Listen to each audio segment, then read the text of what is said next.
I am relaxed. Look, this is as far as I go because I'm a dead giveaway, see? I'd go in there with you, but they know my face, all those slavers, and they'd want to push it in. Not while I'm around.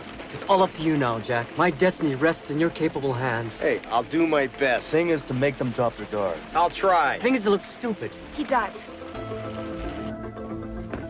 Boy, sure is raining cats and dogs.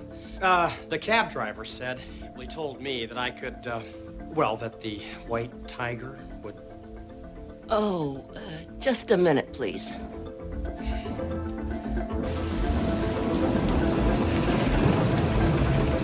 Excuse me for a second, okay, guys?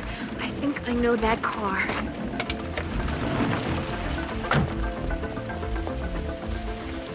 What's she doing now? Strange girl.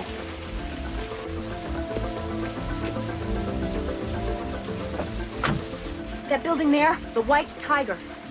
God, it's creepy. Do we actually have to go in?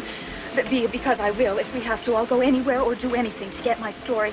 It's my big break. Just sit tight. We've got one of our best men inside right now, stirring the pot.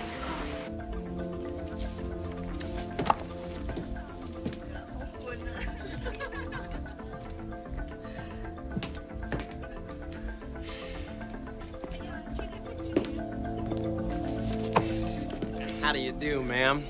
Henry Swanson's my name, and excitement's my game. Cash or charge? Oh, gosh. Cash, I guess. I mean, it's not deductible, is it? Mrs. O'Toole will take care of your needs. Boy, you know, I wish these were in color, because what I really am sort of in the mood for is a girl with green eyes. And price is no object, Mrs. O'Toole. Fresh off the boat's the way I like them. The more exotic, the better. Carpenter gets up there. Who makes the speech first? Does Childs go up first? Oh, it was Greg Nicotero first, and he had these cue cards that said, like it was like They Live stuff, so it said like consume or something like that. I forget. Brilliant. Obey. Brilliant. Yeah, the white cards with the black letters, something like that. And then there was someone in the crowd with the They Live alien mask on, so that was cool. And then across the street there was a guy dressed up as Michael Myers. That was cool. So we wondered at the time, are those modified Sleestack masks? You know, in the 80s, we're like, did they just find like a warehouse full of Land of the Lost stuff and yeah. No, they didn't, but you can't see the resemblance. But it's funny because it's like, did he have like giant like signs from like the consume just little cards? Like it was like he was reading his speech off of cue cards and held them up, at a certain point. It was like, oh, nice. So yeah. Smart guy. Now, I just saw him with Robert Rodriguez last week at the Canyon Club. They were shooting a video for Wolfgang Van Halen, and it's like a werewolf thing. So I was watching him work, and they were doing the scene where it's so funny because the werewolf was standing around for like 2 hours with a cigarette in his mouth. And I go, all right, this is how these things work. And like, all right, we're ready. And then all of a sudden they do the pounce scene, and that's like, 4 seconds of work, and then I cut, and everyone goes back to like all the extras. Waiting again. Yeah. But Nicotero was up there, and the reason I even knew it was him was your picture, actually.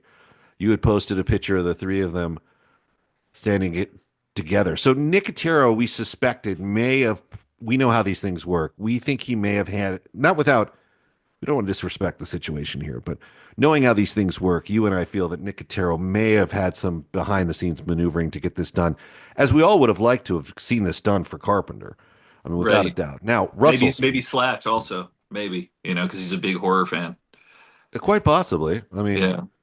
Quite possibly. I know who would know the answer to that, but we'll have to ask and get you an answer later here on the show. Let me run that up the Guns N' Roses chain of command and kind of see, hey, does anyone know?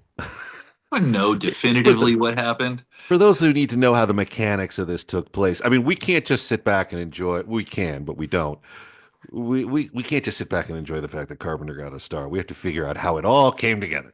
Like, what's the inside story here? What's going on? Yeah, he deserved a star 20 years ago. So this thing's ridiculous to me. It's like, it's great to see it now. People say that a lot.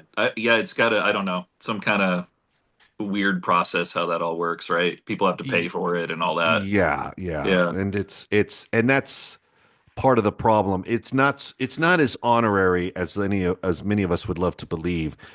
It's not one of those things where somebody decides this guy should have one. Somebody says this guy should have one, and then there's a bunch of mechanics that have to fall into place to make it a reality. But granted, You know, it ain't cheap putting a star into a sidewalk in a tourist town.